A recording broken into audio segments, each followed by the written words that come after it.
So for this one, I want to focus on just winners. Let's go through this. You let me know if you agree or not on these players, teams being winners. Let's start with the Cleveland Browns. Winners, getting an extra first-round pick for next year's draft that is expected to be better, and they also got Mason Graham at number 5. Sure, I get it. They do not have a quarterback steal, but having 2 first-round picks for next year will get them one.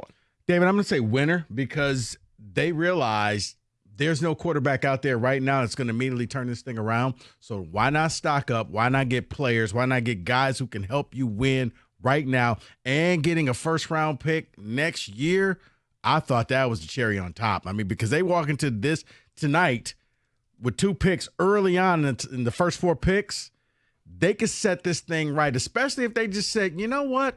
We're not even going to think quarterback. We're just going to get the best players available. I'm good with it because, once again, there was only one QB that was really a lock first rounder. So if you're the Browns, okay, I can take Travis Hunter. Or I move to 5. I reinvest in Myles Garrett. I put Mason Graham there. I get an extra day 3 pick. I get an extra first round pick. I liked what the Browns did, and I know a lot of people get upset if you compliment bad teams, but it can't all be bad all the time. If there was a good quarterback there, you take him. Guess what? If Shedeur went number 9 overall, the Browns would have looked stupid. 32 teams said we don't want Shedeur. Mike, the beauty of it is they just went out there and they didn't really care. They didn't succumb to the pressure. Yeah. Well, we got to take Shedeur. We got to do. How about we just do what's best for Cleveland? And they did. Well, speaking of doing what's best for you and investing in your own, Drake May, he was sacked 34 times in just 12 starts last year, and so the Patriots decided to invest in him and draft Will Campbell at number 4. They are clearly a winner. I'll get made fun of here. I don't care. I found his emotion on stage extremely, extremely endearing. Like, it makes you feel the human being behind the athlete of, like, their whole life was to get to this point. The kid was doubted. He was told by LSU, you have little kids' arms. Like, his emotion, instead of the flash and the hubris and the BS that you're so, beaten over the head with, I liked what I saw from Will Campbell. You know what? I'm looking at my phone because I'm about to hit you with the who this. Who are you? Who are you? I didn't expect to hear that answer from you. I was going to say that. I really liked it. When he looked and was like, basically, hey, telling Drake May, I'd die for you. Nothing's going to happen to you. If I'm Drake May, I'm like, hell yeah, this is my guy. I mean, probably never met him that close, but he's just like, man, from here on out, I got your back. Yeah, that was something because it wasn't contrived. It wasn't planned. You could tell his agent didn't say, go out there and say this. That was from the heart because I thought it was over when he just broke down and started crying. They were like, well, thank you. Wait, I'm not done.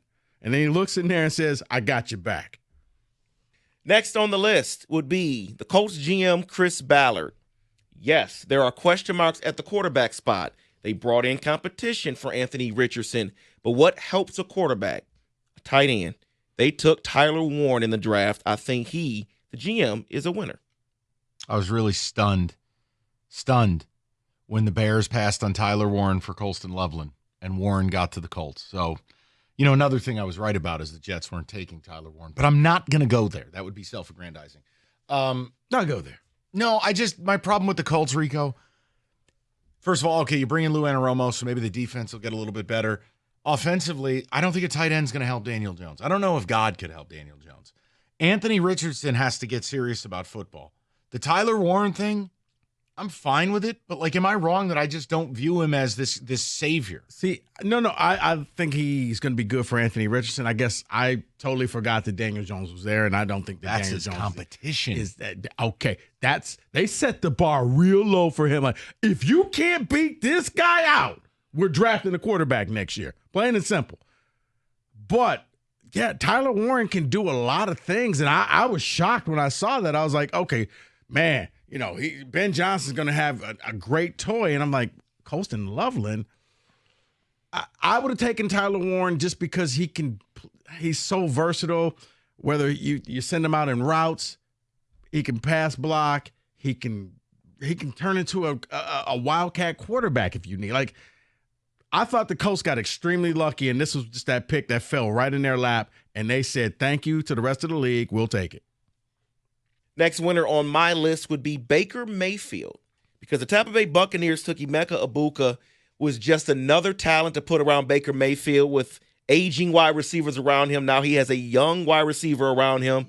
Yes, he has another offensive coordinator, but who cares? When you got talent around you, just go out there and throw the ball. I hated it. Yeah, I thought they were a loser. First of all, they can't stop the run. You can't keep leaning on Vita Vea. You have no pass rush. Todd Bowles' defense requires it. You already have Mike Evans, aging, yes. You already have Chris Godwin coming off an injury. You drafted Jaden McMillan. You have tight ends that matter. You have Bucky Irving. Do I really need to add a fourth wide receiver in first-round draft capital, or do I get better up front? David, maybe they had a top 10 grade on this guy. Maybe Godwin is Lieutenant Dan. You got new legs. Maybe he won't be ready this season. I don't know. Now, Mike, I think what you're thinking is that's kind of old school football, but right now it's all about scoring points. And you got to be the team that just goes out there with so many weapons and scores, kind of like what the Lions did. So even if your defense is okay, you just you scored 38 to 40 points on a team and you won the game. David, I like the pick. Bringing in that extra guy, more of a possession type receiver for him.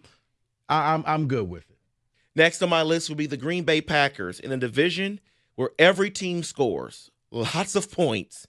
You drafted for the first time in 23 years a wide receiver in the first round, Matthew Golden, and now you have Romeo Doubs, Jaden Reed, Christian Watson, and Matthew Golden, all under 26 years old for Jordan Love. Well, Christian Watson probably going to get hurt. Convinced not a real person.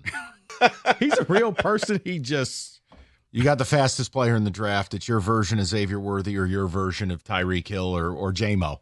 Look, they needed a number one. They didn't get DK Metcalf. They weren't able to secure a T. Higgins. I don't hate it. No. It's fine.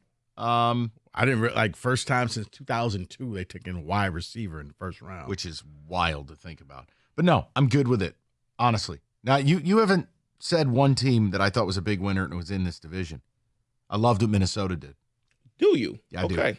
All offseason, David, you know what they've upgraded? That offensive line. They have. And there's no better weapon for a young QB. And JJ, again, turn around, hand the ball off.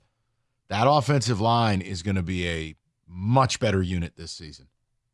And if they get any quarterback play, don't be shocked they win 11, 12 games again. You could almost say that every team in this division is a winner in the draft. They had really good draft. The Bears did. I mean, Aaron Rodgers is going to look great in that offense.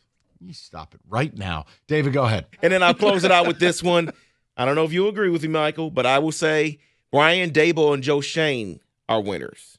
Grabbing the best player in the draft and then getting your guy, Jackson Dart, late in the first round. Again, last night on the Twitch thing, Cookies got all butthurt about this Jackson Dart stuff. And I'm like, Jim, I'm not saying I love the kid, but if the Giants don't get a quarterback, they get bitched at. If they do get a quarterback, they get bitched at. Here's the reality. Oh, why didn't they take Shedeur? Brian Daboll has been very open. He wants a mobile quarterback. Do you know who's not mobile? Shedeur Sanders. It wasn't what they were looking for. Do I think Jackson Dart's ready to play this year? Absolutely not. I do not. But you know what? You have two quarterbacks that are there. Yes. That you can essentially redshirt him this year. And here's the beauty of it.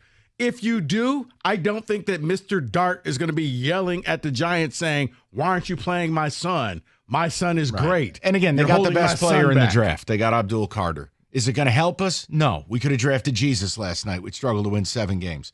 But there was a good night for a bad franchise, yes. See, I'm feeling like David is going to slander my team a little bit later on. I don't know why. We have time. Don't worry. Those are your winners. Those are all the winners. NFL draft. Okay. 97-1.